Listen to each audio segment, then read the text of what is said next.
एक बार एक संत जी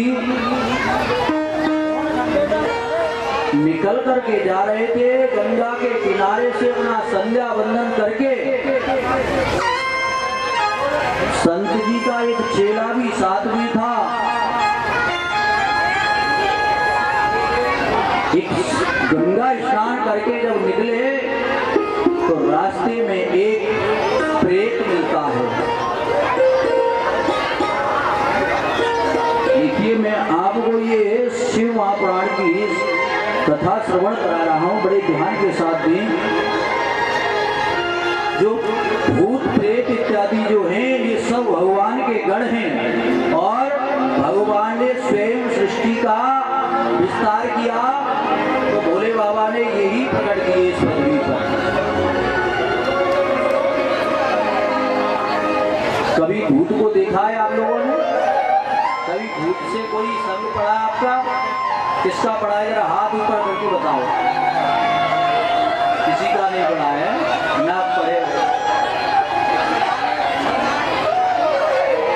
तो भैया जो संत जी थे उनके सामने एक जर्जर शरीर का प्रेत आया। पहले तो देखो, प्रेत बहुत डराता है। प्रेत जब डराता है तो जो व्यक्ति डर जाता है तो वो उसके ऊपर सवार हो जाता है। प्रेत से जो डर गया तो वो उस पर सवार हो जाता है। महात्मा जी जो हैं वो त्रिपुंडधारी हैं, गले में रुद्राक्ष की माला को धारण करते हैं, देवादेव महादेव का स्मरण करते हैं। ऐसे पावन मंगल में नाम का उच्चारण करते हैं। प्रेत सामने आ गया, लेकिन जो पंडित जी महाराज महात्मा जी थे वो डरे नहीं उस प्रेत से। सामने खड़े होकर के उससे वार्तालाप करते हैं। तो प्रेत क्या बोलता है? महाराज, मैं आपको कष्ट देने नहीं आया हूँ, मैं आपको नहीं आया है। क्या मैं तुझसे डर रहा हूँ? मैं क्या तेरे से भागा, दूर भागा हूँ क्या? प्रेत ने बड़ी सुंदर बात कही, आपसे मैं निवेदन करूं। प्रेत बोला, अरे महाराज जी, मैंने वेदों में और शास्त्रों में, पुराणों में, कथाओं में सुना है, जो कथावाचक होते हैं, संत होते हैं, वो अपने पुत्र की समान व्यवहार करते हैं शिव भक्तों पर, ठाकुर जी के भक्तों पर। इसलिए मैं आपके सामने आ गया हूँ, क्योंकि आप मुझे अपना पुत्र समझ करके मेरा उद्धार कीजिए। क्यों? शिव महापुराण कहती है कोई प्रेत योनि में हो और शिव कथा श्रवण कर ले, प्रेत योनि से मुक्ति मिल जाती है, देवादिदेव महादेव की कृपा हो जाती है। मैं अपना कल्याण कराने के लिए आपकी शरण में आया हूँ।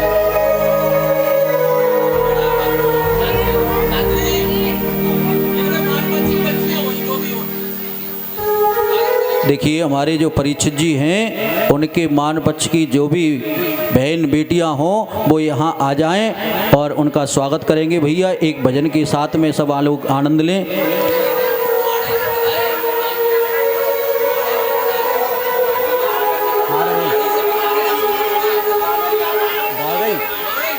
माड़ई, ये सब लोग माड़ई से आए हुए हैं। आइए, जो स्वागत समारोह है, बहनें हैं, माताएं जो भी मान पक्ष में हैं वो आए और आइए एक सुंदर भजन के माध्यम से सभी नाच कर झूम कर हाजिर रखेंगी।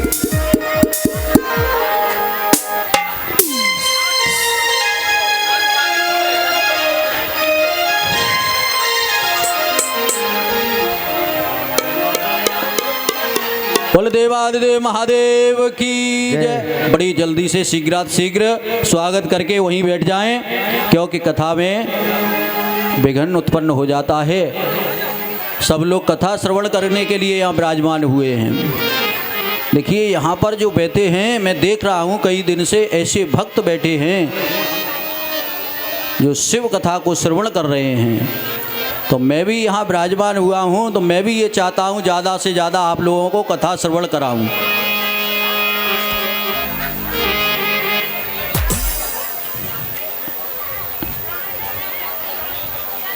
जो प्रेत है महात्मा जी से कहता है कि मेरा उद्धार करो। मैंने सुना है शिव कथा में जो संत ब्राह्मण होते हैं ना, किसी प्रेत योनि में कोई व्यक्ति पड़ा हो और उसके निमित्त जो कथा कर देते हैं उसकी मुक्ति हो जाती है। और मैं चाहता हूँ महाराज इस प्रेत योनि से मेरी मुक्ति मिल जाए। मैं बड़े कष्ट में हूँ, ठंडा जल है गंगा जल का, लेकिन उसको भी मैं पान नहीं कर पा रहा हूँ। सुंदर फल ये लगे हुए हैं लेकिन मैं उनको भी नहीं खा पा रहा हूँ। शरीर में बहुत कष्ट होता है लेकिन मेरे मन में एक बात आती है, मेरा मंगल कैसे होगा, मेरा कल्याण कैसे होगा। मैंने पहले सुना था कि जो शिव कथा करने वाले हों, ठाकुर जी की कथा करने वाले हों, उनसे मेरा मंगल हो जाएगा, इस प्रेत योनि से मेरी मुक्ति हो जाएगी।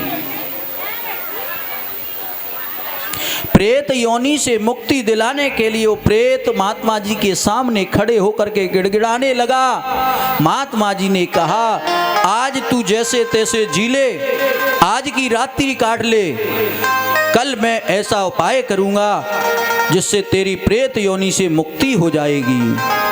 संत महाराज जी अपने आश्रम पर गए और उस प्रेत के निमित्त बैठ कर के शिव महापुराण की कथा को वाँचने लगे और प्रेत का आह्वान किया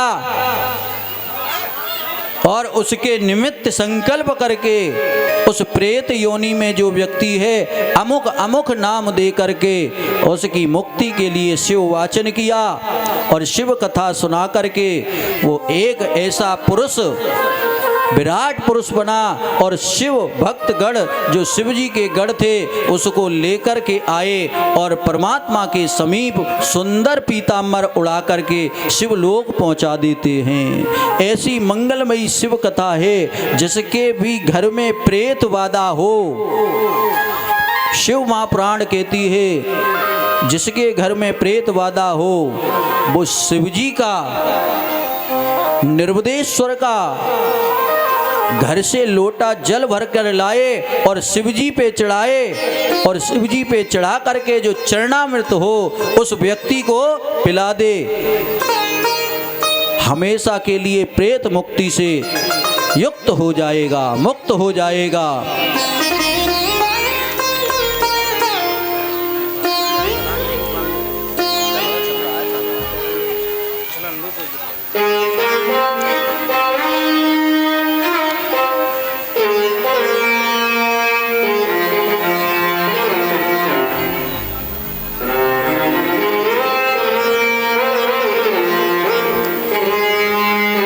प्रेत योनि से मुक्ति मिल जाती है और घर में कभी प्रेत का वास नहीं होता है। अगर मंदिर नहीं जा पा रहे हो आप, कोई समस्या है तो एक दीपक जलाएं तुलसी माता के नीचे और उसमें एक मिट्टी के बर्तन में दूध रख दें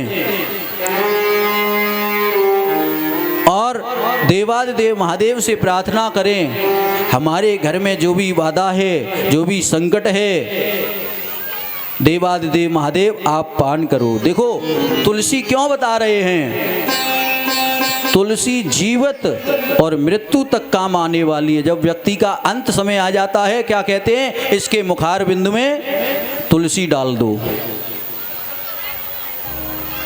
तुलसी गाय गायत्री ये हमेशा पवित्र है, बार बार काम आने वाली है, पूजा में भी काम आती है और अंत समय में भी काम आती है। ऐसे ही हमारे जो पीपल का वृक्ष है उसके नीचे बैठ करके भी हम परमात्मा से प्रार्थना करते हैं कि परमात्मा हमारे घर में जो भी बाधा है उसको आप हरण करें, अवश्य ही मुक्ति मिल जाती है। शिव महाप्राण कहती है। और मंदिर में जाएं तो सबसे ही बढ़िया है, मंदिर में जाकर के जो चरणामृत उसको पिलाएं।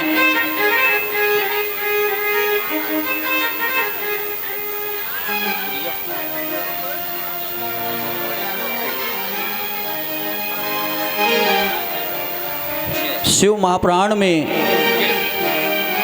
जो उपाय हैं वो केवल शिव जी के चरणों से ही हैं, उसमें कोई टोटका नहीं है। केवल कथा के माध्यम से जो वस्तु चढ़ाई जाती है, एक कथा आती है शिव महाप्राण में, एक कसाई जीवों की हत्या करने वाला, जीवों की हत्या करने वाला धोखे से एक बेल के वृक्ष पे चढ़ जाता है। जिसने बहुत से जीवों का शिकार किया और रात्रि हुई तो शिव, देखिए बेल जो वृक्ष है, कभी हमको सुपन में भी दर्शन हो जाएं तो ये समझना कि शिव जी के दर्शन हुए हैं। बेल का जो पेड़ है वो साक्षात शिव जी का स्वरूप बताया गया है शिव महापुराण में। और जो वृक्ष है उसके नीचे बैठे हों भोले बाबा तो सर्वश्रेष्ठ माना गया है पूजा करना वहाँ।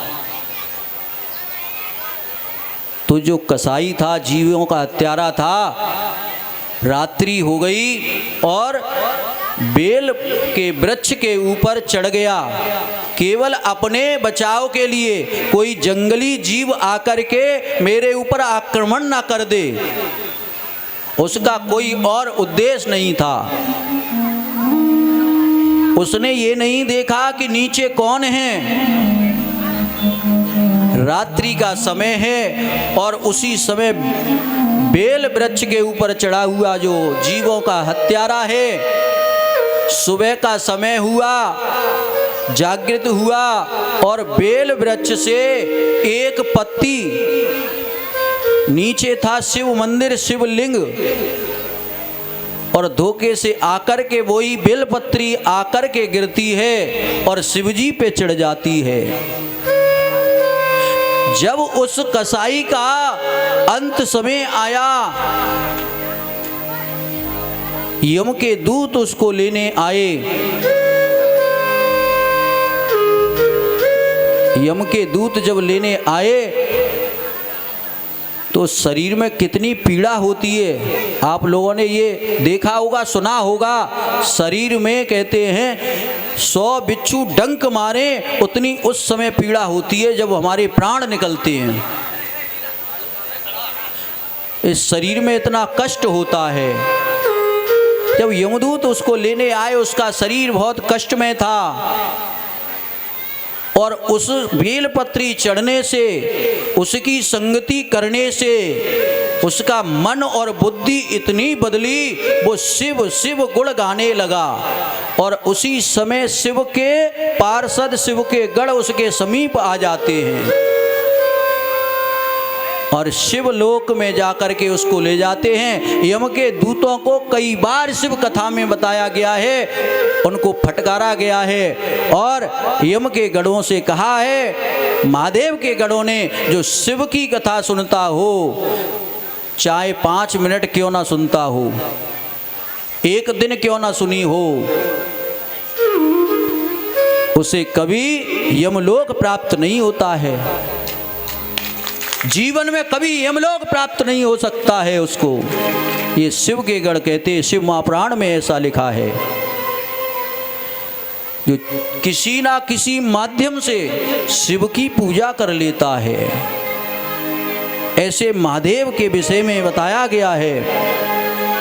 शिव के ऊपर बेलपत्री चढ़ाने का तो बहुत बड़ा महत्व है। काशी वास निवासी च काल भैरव दर्शनम कोटि कन्या महादानम एक बिल्व शिवार्पणम। जन्म कोटि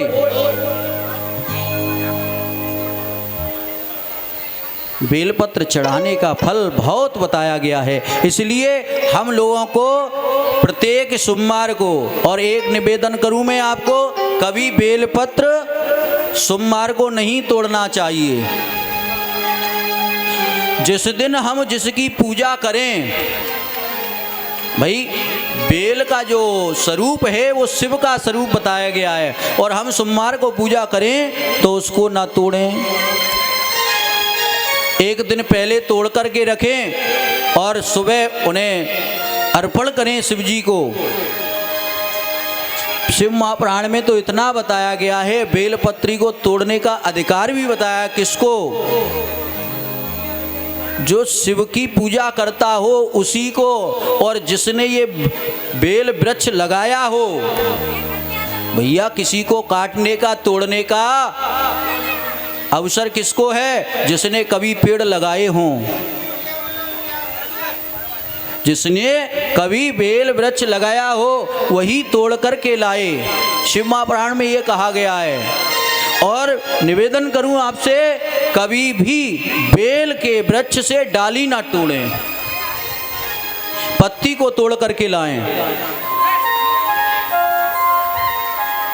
त्रिगुणाकारम, जो 3 वाली पत्ती होती है उसी को लेकर के, और उसके अग्र पीछे के भाग को भी तोड़ देना चाहिए। जो डंडी निकल आती है वो कैसे उसे लेकर के चढ़ाते हैं, साबुत चढ़ाते हैं तो भगवान शिव को वज्र के समान लगती है। इसलिए उस डंडी को भी तोड़ करके शिव जी पे चढ़ाना चाहिए। ये बेलपत्री का बड़ा महत्व है, शिव जी को अति प्रिय है। तो कहते हैं जिसके घर में संतान नहीं हो रही हो और खीर बना करके एक ब्राह्मण या ब्राह्मणी के जोड़े को बेल वृक्ष के नीचे बैठा करके खीर का भोग लगा करके उसमें जो प्रसाद बचे उसको स्वयं पाए, तो कहते हैं 41 दिन के अंदर आपको इसका फल महसूस होने लगेगा। ये बेल वृक्ष की महत्वता है शिव महापुराण में।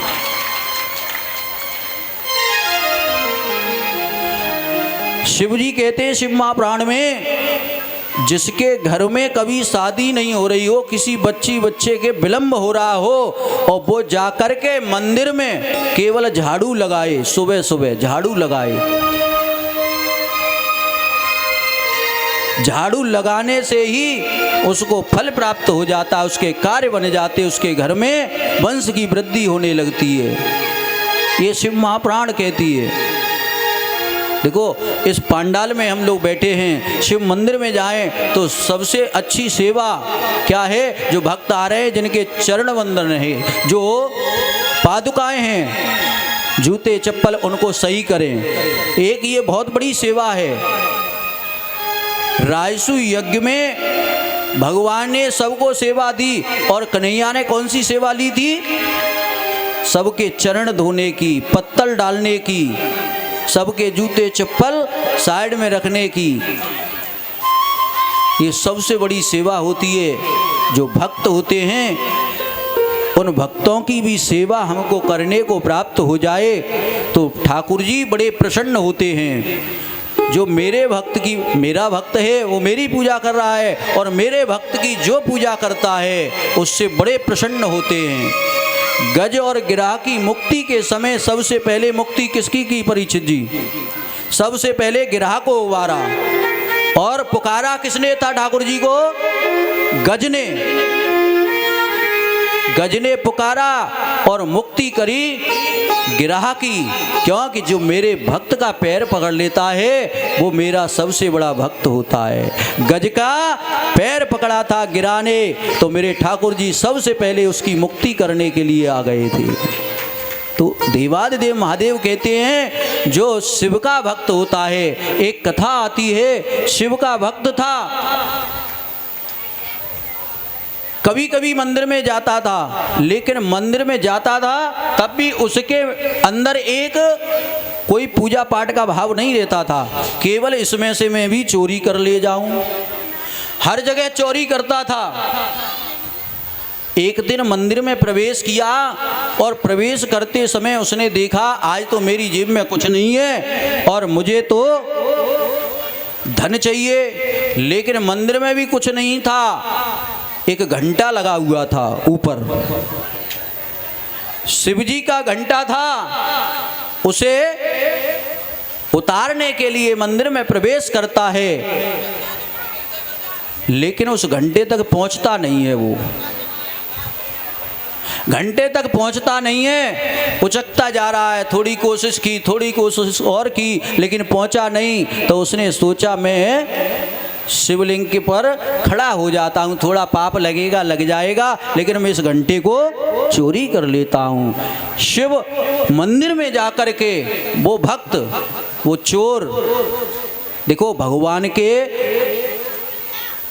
चोर भी भक्त होते हैं, चोरी करते हैं। वो क्या कहते हैं, भगवान आज बचा दियो, बस आज हमारी लाज रख लियो, कल से हम ये काम नहीं करेंगे। तो भगवान तो भैया राक्षस भी भगवान के हैं और देवता भी भगवान के हैं। भक्त चढ़ गया शिव जी के ऊपर और घंटा चुराने के लिए, अटल जी, भक्त शिव जी के ऊपर चढ़ जाता है और घंटा उतार करके ले जाता है। बड़े भाव से ठाकुर जी की मंगलमयी कथा को शिव जी कह रहे हैं, देखो ये बड़ा भक्त हमारा बड़ा ही भक्त है। सब तो चढ़ाते हैं दूध और सब चढ़ाते हैं दही, दूध, मक्खन है, और ये तो स्वयं ही हमारे ऊपर चढ़ गया है। बोल देवादिदेव महादेव की जय। भक्त एक शिव का चला, भक्त एक शिव का चला, शिव को मनाने के लिए। भक्त एक शिव का चला, शिव को मनाने के लिए। भक्त एक शिव का चला, शिव को मनाने के लिए। भक्त एक शिव का चला, मनाने के लिए। भक्त एक शिव का चला।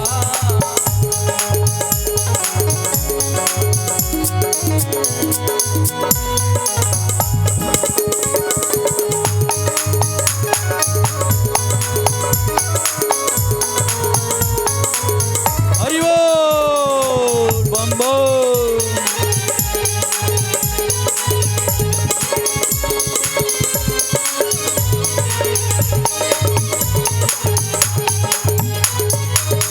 देख कर शिव जी ये समझे, भक्त है सच्चा मेरा, भक्त है सच्चा मेरा, भक्त है सच्चा मेरा।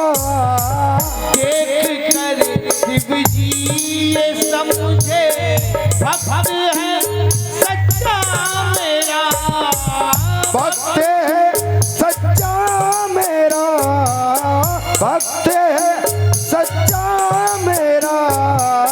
चढ़ गया शिव जी के ऊपर, चढ़ गया शिव जी के ऊपर, घंटा चुराने के लिए।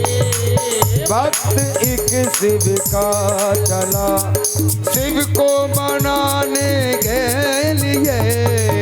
भक्त एक शिव का चला।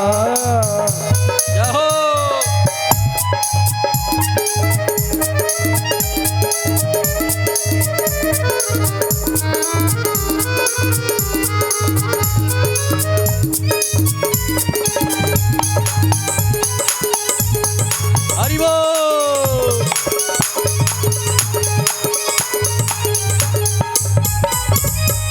देख कर ये भक्त समझा, कोई यहाँ पर आ गया, कोई यहाँ पर आ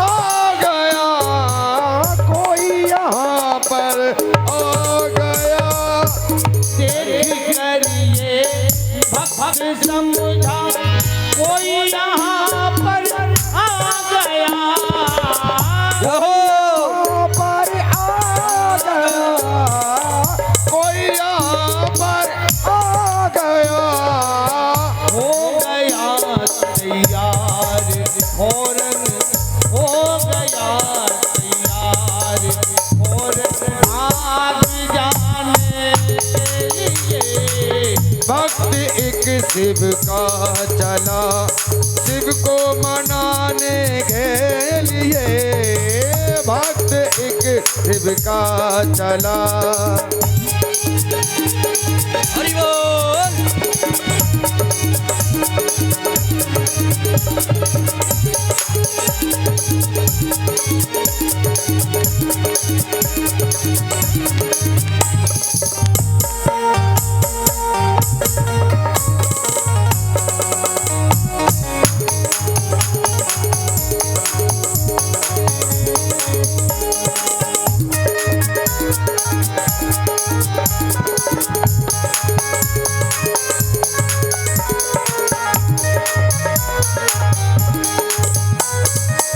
आगे आगे भक्त भागे, पीछे भोले भाग रहे, पीछे भोले भाग रहे, पीछे भोले भाग रहे। भोला पुकारे रुक जा मुसाफिर, भोला पुकारे रुक जा मुसाफिर, वरदान पाने के लिए। भक्त एक शिव का चला शिव को मनाने के लिए, भक्त एक शिव का चला।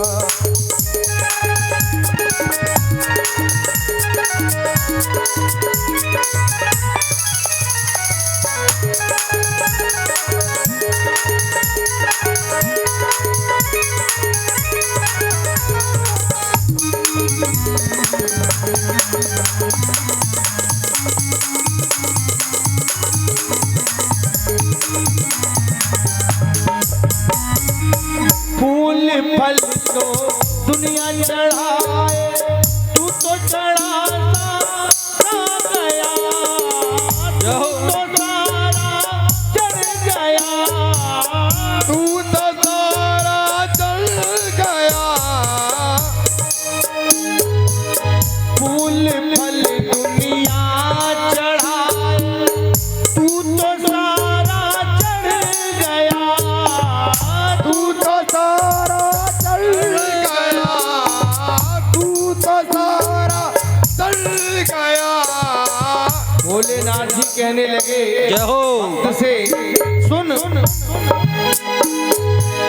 शेष अब क्या रह गया, शेष अब क्या रह गया, मुझ पे चढ़ाने के लिए। भक्त एक क्या रह गया, तुझको चढ़ाने के लिए।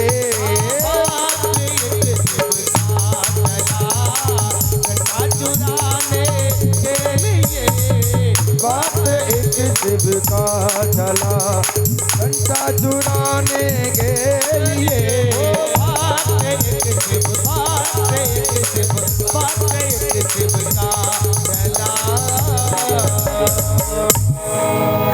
बोलो शंकर भगवान की जय। नमः पार्वती पतये हर हर। देवादिदेव महादेव कितने भोले हैं। धारणा कोई भी हो, मन में धारणा कोई भी हो, धोखे से भी जो शिवालय में घुस जाता है, चाहे चोरी की भावना हो या भक्ति की भावना हो, जो शिवजी पे चढ़ जाता है उसे स्वीकार कर लेते हैं। और जो भक्त है उसके मन में धारणा थी मैं यहाँ से चोरी करके ले जाऊंगा, लेकिन देवादेव महादेव कहते अब बचा ही क्या है, तू तो सर्वस्व चढ़ा दिया तूने, है सब तो बेलपत्री चढ़ाते, दूध चढ़ाते, धतूरा चढ़ाते हैं, और इसने तो पूरा अपना शरीर चढ़ा दिया है, स्वयं चढ़ गया। एक आवश्यक सूचना, किसी भाई की एक चाबी खो गई थी, वो मिल गई है और हमारे पास रखी है। पहचान करके अपनी चाबी ले जाएं। जिस किसी भक्त की चाबी हो वो अपनी चाबी पहचान कर ले जाए। जय हो। कहने का भाव यही है कि देवादेव महादेव की शरण में चले जाओ, किसी ना किसी रूप से चले जाओ, वो स्वीकार कर लेते हैं। सब कुछ चढ़ा दिया, देव कहते हैं, महादेव कहते, अब बचाई क्या है। प्रहलाद के बाबा जो प्रहलाद जी हैं, उनका नाती है राजा बलि के यहाँ। जब भगवान वामन बन करके आए तो 3 पैर में 2 पैर में पाताल, आकाश, संसार का सारा साधन सब कुछ नाप लिया था और बचा 1 पैर। वामन भगवान ने कहा, राजा बलि, अब इस पैर को मैं कहाँ धरूं? तूने 3 पग पृथ्वी देने के लिए मुझसे कहा और संकल्प किया था। राजा बलि ने बड़ा सुंदर जवाब दिया कि महाराज ये बताइए, ये धन बड़ा है या धन का मालिक? भाई धन बड़ा है क्या धन का मालिक? आप लोग बताइए जरा, हाथ ऊपर करके, कौन बड़ा है? धन बड़ा है? हाथ ऊपर करके बताओ, धन बड़ा है क्या? धन का मालिक बड़ा है। अरे धन तो कितना भी जाएगा आएगा। तो राजा बलि ने कहा, तुम मेरी छाती पर पैर धर लो, नाप लो। तो भगवान की शरण में जो चला जाए फिर बचता ही क्या है। और सब कुछ देने के बाद में राजा बलि को पाताल लोक का राज्य दे दिया। और राजा बलि ने क्या मांगा भगवान से? इस पाताल लोक का मुझे राज दिया है, लेकिन आप मेरे समीप रहें। मैं जिस दरवाजे से निकलूं उसी समय आप मुझे दर्शन दें, उसी समय आप दर्शन दें। लेकिन यह बलि ने ये मांग तो लिया, भगवान कहने लगे इसने तो हमें अपना द्वारपाल ही बना लिया है। अब पता नहीं है पाताल लोक के कितने दरवाजे होंगे इसके महल के, और कब निकलेगा, किस समय निकलेगा, ये हमको कहाँ पता। और तत्पर हमको वहीं खड़ा होना पड़ेगा। ये लीला की नारायण भगवान ने देवताओं को बचाने के लिए, और राजा बलि के द्वारपाल बन जाते हैं। बैकुंठ में पहुंचे नहीं, लक्ष्मी जी को परेशानी होने लगी, हमारे पतिदेव महाराज बहुत दिन से बैकुंठ में नहीं आए हैं। और नारद जी महाराज अपनी वीणा बजाते हुए पहुंचते हैं। देवी आप यहाँ देखती हो, वो तो राजा बलि के द्वारपाल बने हुए हैं, अब वो कैसे आए तुम्हारे पास? बड़ा सुंदर भाव है। माँ लक्ष्मी राजा बलि की बहन बन करके उसके दरवाजे पे पहुंचती हैं और कहते हैं, जो रक्षाबंधन मनाते हैं ना, ये श्रावण का महीना चल रहा है, तो भैया के राखी बांध देंगे तो कुछ ना कुछ उसके भैया देता है, नहीं देता है। और कभी कभी कहता है आप मांगो क्या चाहिए। प्रेम से ही भगवान मिलते हैं और प्रेम से ही सर्व कुछ मिलता है। इसलिए राजा बलि के यहाँ माँ लक्ष्मी अपना भाई समझ करके उसके दरबार में जाती हैं और कहती है, भैया आज रक्षाबंधन है, मैं तुम्हारे राखी बांधने के लिए आई हूँ। राजा बलि बोला, महाराज मेरी तो कोई बहन ही नहीं है, आज इस समय अचानक कैसे प्रकट हो गई? अरे महाराज आपको पता नहीं है, मैं तुम्हारे मौसी की चाचा की लंबी लंबी बताई लक्ष्मी ने, आप तो महाराज बन गए हो, आपको कहाँ ध्यान। ठीक है, राजा ने कहा कोई ना कोई रिश्ता तो होगा, लेकिन बहन आई है, स्वीकार करो। राखी बांधी, और राखी बांधने का मतलब है एन बद्धो बलि राजा दानवेंदो महावला तेन त्वा प्रत बदनामी रक्षे माचल माचला। कि अब तू मेरी ही रक्षा करेगा और ये जो राखी बांधी है इससे तेरी रक्षा होगी। अब बहन तू क्या मांगना चाहती है? तू मुझसे, तू मेरी रक्षा के लिए आई है, मैं भी तुझे कुछ ना कुछ देना चाहता हूँ।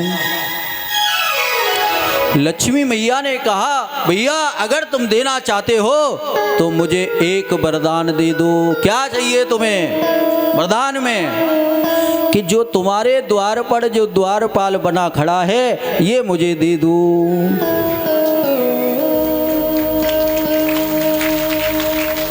ये द्वारपाल आपके यहाँ है, ये मुझे दे दो। तो अब भैया कहाँ से मने करे, वचन दे दिया है। तो नारायण भगवान की रक्षा करने के लिए माँ लक्ष्मी स्वयं आई और वहाँ से बैकुंठ लेकर के गई। कहने लगी, तुम्हें ये पता नहीं है तुम कौन सा वर दे देते हो और स्वयं संकट में फंस जाते हो। भगवान कहते हैं, भक्त जो मांगता है मैं उसे वो दे देता हूँ। सच्चे मन से जो मांगता है मेरे दरबार में आकर के मैं उसे सब कुछ दे देता हूँ। इसलिए भगवान से दुनिया में रह कर के मांगो, संसार के लोगों के समीप जाकर के, पास जाकर के कभी कुछ मत मांगो। यहाँ सब दुनिया भिखारी है, दाता एक राम है। तो इसलिए मांगना है तो परमात्मा के मंदिर में, परमात्मा के शिवालय में जाकर के मांगो। भगवान कहता है कि जो मेरे पास आ जाए मैं उसे सब कुछ दे देता हूँ। एक बड़ी सुंदर कथा आती है जालिंदर, और आपने कथा सुनी होगी तुलसी। तुलसी कौन है? जो हम लोग नारायण के साथ में देवठान एकादशी पे नारायण शालिग्राम के रूप में तुलसी महारानी का विवाह होता है और उसी समय से हमारे यहाँ सबके विवाह होने लगते हैं। ये जालिंदर ही जल में रहने वाला, उसको जालिंदर कहा गया। ये शिवजी का ही पुत्र है। शिवजी के मल से उत्पन्न हुआ, क्रोध से उत्पन्न हुआ और भगवान शिवजी से उत्पन्न हुआ देवों ने इसे समुद्र में, सिंधु में फेंक दिया। सिंधु में फेंक दिया था। बड़ा बलवान हुआ। जो भगवान, देखिए भगवान जो हैं, जो राक्षस पैदा हुए हैं वो भगवान से ही प्रकट हुए हैं। तो जो अपने से ही प्रकट हुआ है तो अपने को ही परेशान करता है। देखिए कोई ज़्यादा होशियार व्यक्ति हो तो उससे ज़्यादा खतरा होता है। ज़्यादा व्यक्ति होशियार हो जाए या मूर्ख हो, मूर्ख है, जड़ है, तो उससे ज़्यादा खतरा हो सकता है पड़ोसियों को या गांव वालों को। वो ज़्यादा दूर जा कर के कोई खतरा उत्पन्न नहीं कर सकता है। और लेकिन ज़्यादा माइंड वाला हो गया, ज़्यादा ज्ञानी हो जाए तो कहीं ना कहीं कोई हथियार बनाने लग जाए, पाकिस्तान को बेचने लग जाए और पाकिस्तान वाले आके हम लोगों पे ही। तो भाई जो ज़्यादा होशियार हो उससे सावधान रहना चाहिए। मूर्ख तो ज़्यादा गली वाले को, मोहल्ले वाले को, गांव वाले को, इससे ज़्यादा किसी को पागल नहीं बना सकता, परेशान नहीं कर सकता है। लेकिन ज़्यादा होशियार व्यक्ति वही परेशान करता है, ज़्यादा पढ़ा लिखा हो जाए तो उससे बड़े सावधान रहना चाहिए। ये जालिंदर बड़ा बलवान है, देवताओं को परास्त कर दिया और देवता लोग कष्ट में आने लगे।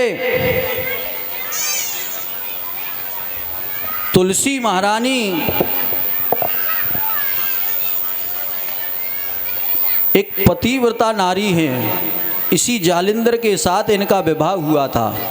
और ये बलवान कैसे बना?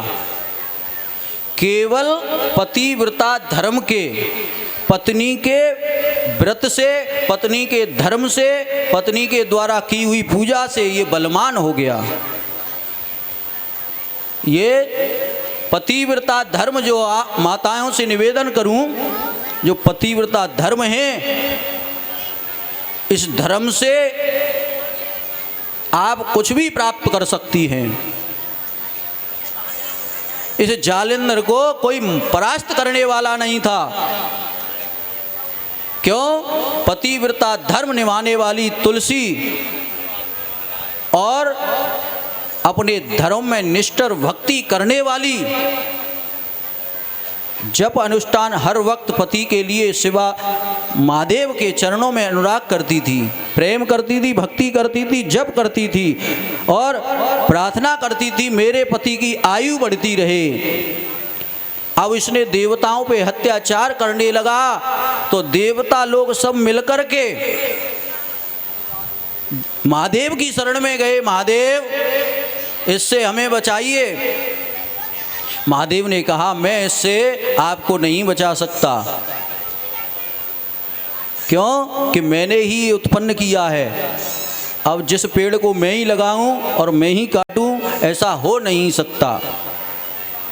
सब देवता जाकर के नारायण भगवान की शरण में गए, प्रार्थना की।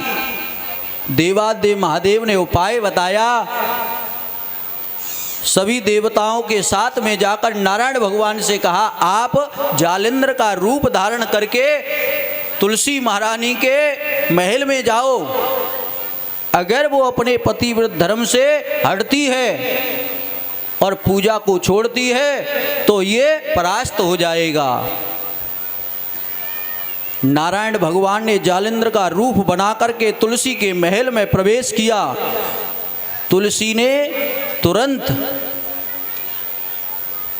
अपने पति की सेवा में लग गई। एक आपसे निवेदन करूं, पतिव्रता जो धर्म है बहुत पवित्र है।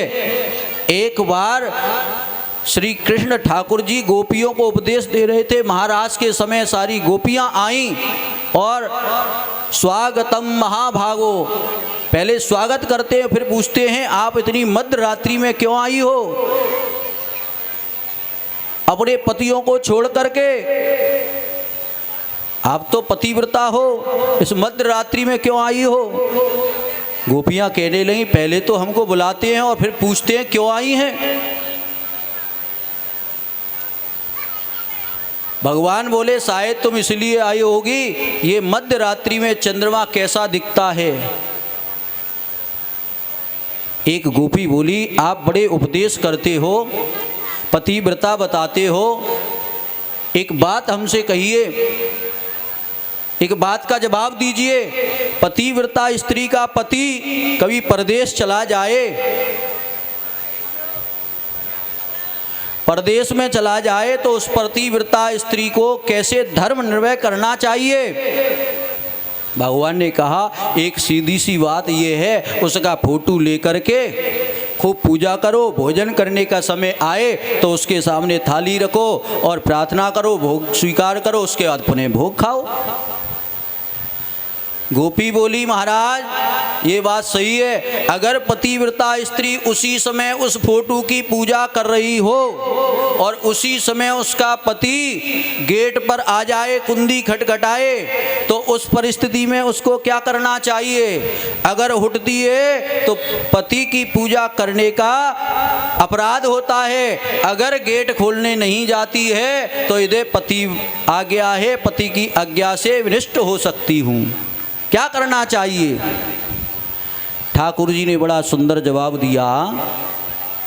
कहा जब ओरिजिनल पति आ गया हो तो उस फोटो की क्या पूजा करनी, तो तुरंत कुंडी खोलो और उसी अपने ओरिजिनल पति की पूजा करना चालू कर दो।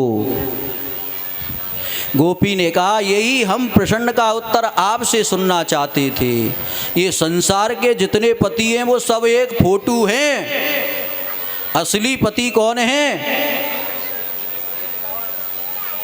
प्राणपति सबका पति परमात्मा आप ही तो हो। अब हम उन फोटोओं को देखने क्यों जाएं? ओरिजिनल सामने पति खड़ा है तो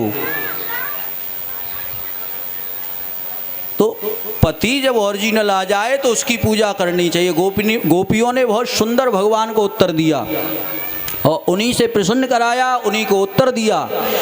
तो हम सब लोग एक माटी के पुतले हैं, असली पति तो परमात्मा है। आज इस तुलसी की पतिव्रता भक्ति को देख करके नारायण भगवान को भी उसके पति का रूप धारण करना पड़ा। देवताओं को विजय दिलाने के लिए नारायण भगवान प्रवेश किए और तुलसी महारानी पतिव्रता की सेवा कर रही थी, अपने पति के लिए अनुष्ठान कर रही थी। उसी समय नारायण को देखा, अपने पति के रूप में जालंधर को देखा और कहा, पति देव आप आ गए, आपका युद्ध समाप्त हो गया। नारायण कुछ बोले नहीं। जब वो उठ के आई उसी समय देवताओं ने, इंद्र इत्यादि ने जालंधर के ऊपर अपने हथियारों को छोड़ना प्रारंभ किया। देवादेव महादेव के हथियारों को छोड़ा और जालंधर के सिर को धड़ से अलग कर दिया और वो सिर आकर के उसी समय तुलसी के आंगन में आकर के गिरा। तुलसी ने देखा ये तो मेरे पति का सिर है, तो आप कौन हैं? आपको मैंने स्पर्श किया। उसी समय नारायण भगवान ने अपना रूप असली दिखा दिया। बोल नारायण भगवान की। नारायण भगवान ने रूप दिखाया और कहा, महाराज आपने हमारे साथ छल किया है, इसलिए मैं आपको श्राप देती हूँ,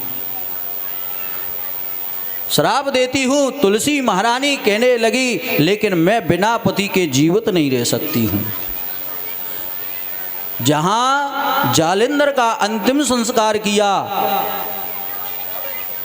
और नारायण भगवान ने भी एक आशीर्वाद दे दिया उसको, जा तुलसी, तुलसी माने वृंदा, तुझको मैं वरदान देता हूँ, अगली बार जब मैं आऊँगा और मेरा एक रूप, तुलसी ने ये वरदान श्राप दिया था कि आप पत्थर के हो जाएं। तो नारायण भगवान ने बड़े आदर सहित उसको स्वीकार कर लिया और कह दिया, जब मेरा पत्थर का शरीर होगा उस समय तू मेरे पास होगी। एक रूप में भगवान सालग्राम के रूप में पूजे जाते हैं, जो गंडकी नदी से उत्पन्न होते हैं। बोले सालग्राम जी महाराज की जय। इसी समय पतिव्रता धर्म निभाने वाली माता अनुसुईया, सती अनुसुईया ने तीनों देवों को छोटा रूप बना करके बाल रूप में अपनी गोदी में खिलाया था। देवों ने प्रतिज्ञा की थी परीक्षा लेने के लिए कि मैं भिक्षुक का रूप बना करके गए कि हम सती अनुसुईया का स्तनपान करना चाहते हैं। देवों के तीनों देव जाकर के पहुँचे और माता अनुसुईया ने अपनी पतिव्रता शक्ति से उन देवों को भी एक छोटा सा नन्हा सा 6 महीने के बालक बना दिए थे और अपनी गोद में लेकर के स्तनपान किया था। बोल नारायण भगवान की जय। ब्रह्मा विष्णु ने किया जय हो। मन में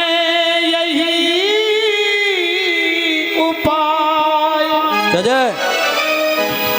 अनुसुईया के द्वार पर दीनी अलग जगह।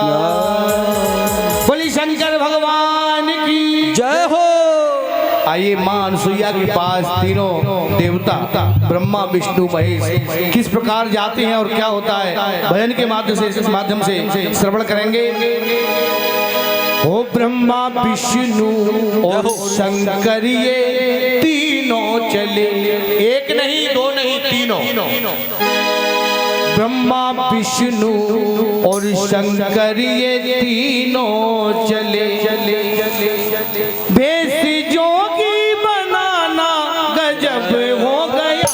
ब्रह्मा विष्णु और शंकर ये तीनों चले, ओ ब्रह्मा विष्णु ये शंकर ये तीनों चले। शेष जोगी बनाना गजब हो गया। ब्रह्मा विष्णु ये शंकर जी तीनों चले। माता अनुसुईया के पहुँच द्वारे गए। माता अनुसुईया के पहुँच द्वारे गए। माता अनुसुईया के पहुँच द्वारे गए। माता अनुसुईया के पहुँच द्वारे गए। संग तीनों का जाना गजब हो गया। ब्रह्मा विष्णु और शंकर ये तीनों चले। ओ ब्रह्मा विष्णु ये शंकर ये तीनों चले।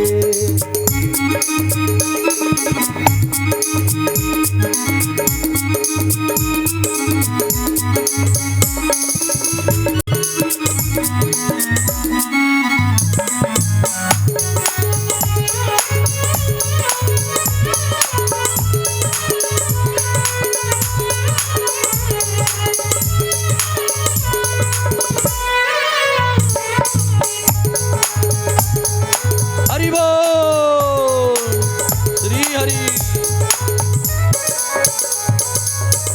द्वारे पर पहुंचकर आवाज ये लगाई है। जय हो।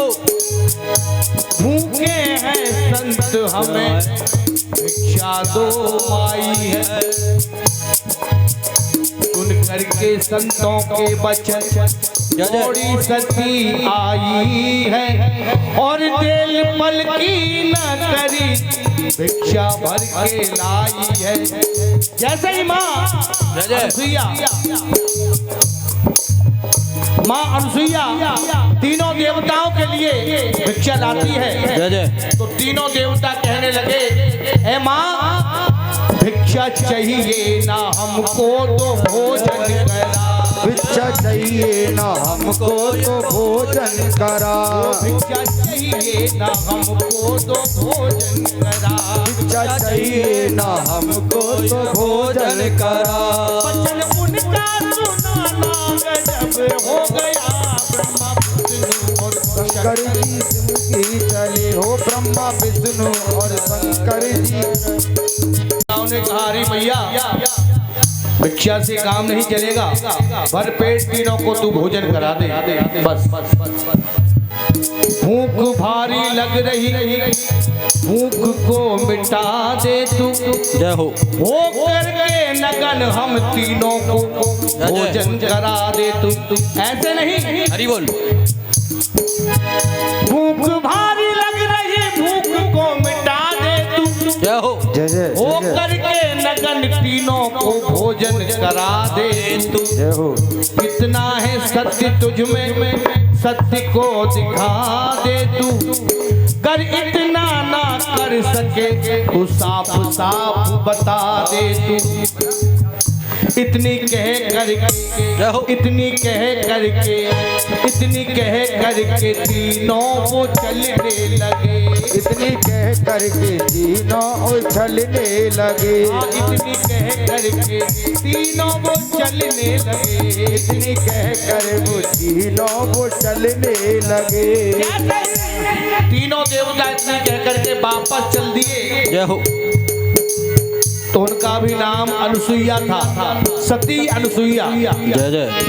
उन्होंने तीनों देवताओं को बुलाया, कहे संतो तीनों इधर आओ, वापस आओ।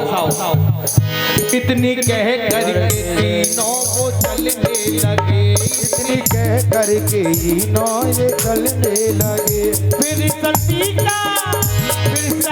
का बुलाना गजब हो गया। ब्रह्मा विष्णु और शंकर के तीनों चले। ओ ब्रह्मा विष्णु ये शंकर ये तीनों चले। वो भेष जोगी बनाना गजब हो गया। ब्रह्मा विष्णु जी शंकर जी तीनों चले।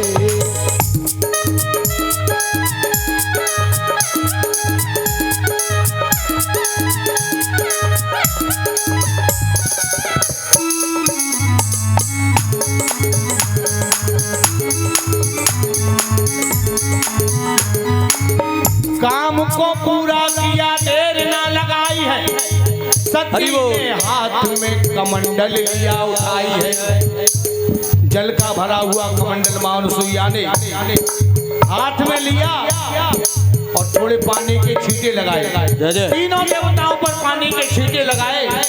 जैसे ही छींटे लगाए तो तीनों देवता 5-5 ग्राम के हो गए, बालक बन गए तीनों देवता। काम को पूरा किया, देर ना लगाई है। जय जय। सती ने कमंडल हाथ में लिया उठाई है। जय जय। पानी के थोड़े छींटे देवों पर लगाई है जय हो। और देर पल की ना करी, तीनों बालक दिए बनाई है। जय हो जय। जय हो। अनुसुईया ने नगन होकर के तीनों को भोजन बनाए, तीनों के लिए भोजन कराए। फिर ये होकर नगन, फिर ये होकर नगन रही भोजन करा। फिर ये होके नगन, फिर ये भोजन करा। वो फिर ये होकर नगन रही भोजन करा। फिर ये होके नगन रही भोजन करा। और उनका भोजन कराना गजब हो गया। ब्रह्मा विष्णु और शंकर ये तीनों चले। ओ ब्रह्मा विष्णु ये शंकर जी तीनों चले। जय हो। प्रेम से तीनों को खाना वो खिलाती है। जय जय। जैसे ही तीनों को बालक बना दिया मां अनुसुईया ने, हरि बोल। तीनों को बिठाल करके आदर पूर्वक भोजन कराया। प्रेम से तीनों को भोजन वो खिलाती है और हंसी तीनों को देख तीनों को हंसाती है। हंसी तीनों को देख तीनों को हंसाती है। तीनों को देख करके कहीं कभी तो मां अनुसुईया हंसने लगती है और कभी मां अनुसुईया को देख करके तीनों देवता हंसने लगते हैं। बड़ा ही अजब निराला खेल चल रहा है। करा के भोजन वो पलना झुलाती है। उठा करके गोदी में मां अनुसुईया मुस्कुराती है। लेके गोदी सती बैठी तीनों सती, लेके गोदी सती बैठे तीनों सती। उनका पलना झुलाना गजब हो गया। ब्रह्मा विष्णु और शंकर जी तीनों चले। ब्रह्मा विष्णु और शंकर जी तीनों चले। ओ भेष जोगी बनाना गजब हो गया। ब्रह्मा विष्णु और शंकर ये तीनों चले। ब्रह्मा विष्णु ये शंकर ये तीनों चले।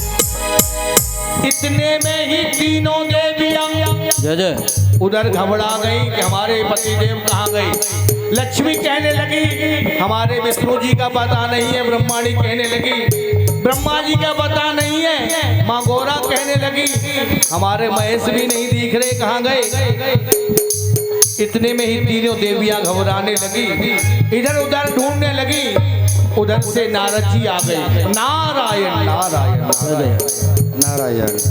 नारद जी ने सारा हाल बताया और कहा चलिए मैं आपकी मदद करता हूँ, मैं भी ढूंढने के लिए जा रहा हूँ। इतने में तीनों देवियां करें पत्नी की खोज। ढूंढते ढूंढते उनको हो गए कई रोज, काले ये बादल छा गए। कुछ अरसे के बीच में रास्ते में नारद पा गए। नारायण नारायण नारायण नारायण। तीनों देवी घबराई सती के पास जो आई। तीनों देवी घबराई सती के पास जो आई। कड़ी सब अपने तक जाई बाई फूल अपने तक लाई। सती का बुलाना गजब हो गया। ब्रह्मा विष्णु और शंकर ये तीनों चले। ब्रह्मा विष्णु और शंकर ये तीनों चले। वेश जोगी बनाना गजब हो गया। ब्रह्मा शंकर जी विष्णु जी तीनों चले। ब्रह्मा शंकर विष्णु जी तीनों चले। ढूंढते ढूंढते तीनों ही देवियां मां अनुसुईया के पास में पहुंच जाती हैं। जय जय। माँ अनसुईया को तीनों ने प्रणाम किया आदर पूर्वक।